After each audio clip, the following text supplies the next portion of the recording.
এই গরমে তামঝাম করে রান্না করাটা না একটু ডিফিকাল্ট হয়ে যাচ্ছে, তাই খুব সহজ মেনু মাছের ঝোল আর ভাত। আর মাছটা ম্যারিনেট করতে গিয়ে দেখলাম সর্ষের তেলটা শেষ হয়ে গেছে, তাই বিগ বাস্কেট থেকে তেলটা অর্ডার দিয়ে পুরোপুরি মাছটাকে ম্যারিনেট করে কড়াইতেও তেল দিয়ে দিলাম। এবার মাছটা ভাজা হতে থাক, ততক্ষণ যাই একটু আলু আর বেগুনটা কেটে নিই। এই মাছে আমি বেগুন দিতাম না, কিন্তু ওই ফ্রিজে বেগুনটা পড়ে পড়ে না নষ্ট হয়ে যাবে, তাই ভাবলাম চলো ওকে কাজে লাগিয়ে দিই। এমনি মাছের ঝোলে বেগুন আমার খুব একটা খারাপ লাগে না। এবার সব জিনিসটাকে ভেজে তুলে নিয়ে কড়াইতে ফোড়ন দিয়ে এখানে খুব সিম্পল জিরে, লঙ্কা আর আদা বাটা দিয়েছি, আর সামান্য নুন, হলুদ, একটুখানি শুকনো লঙ্কা, ব্যাস।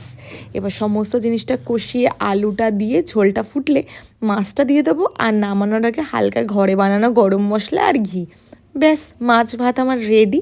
খুব সিম্পল আমার মেনু। আর তোমরা জানিও, তোমরা কি এখনও গরমে তামঝাম করছো নাকি সিম্পলেই কাজ সারছো?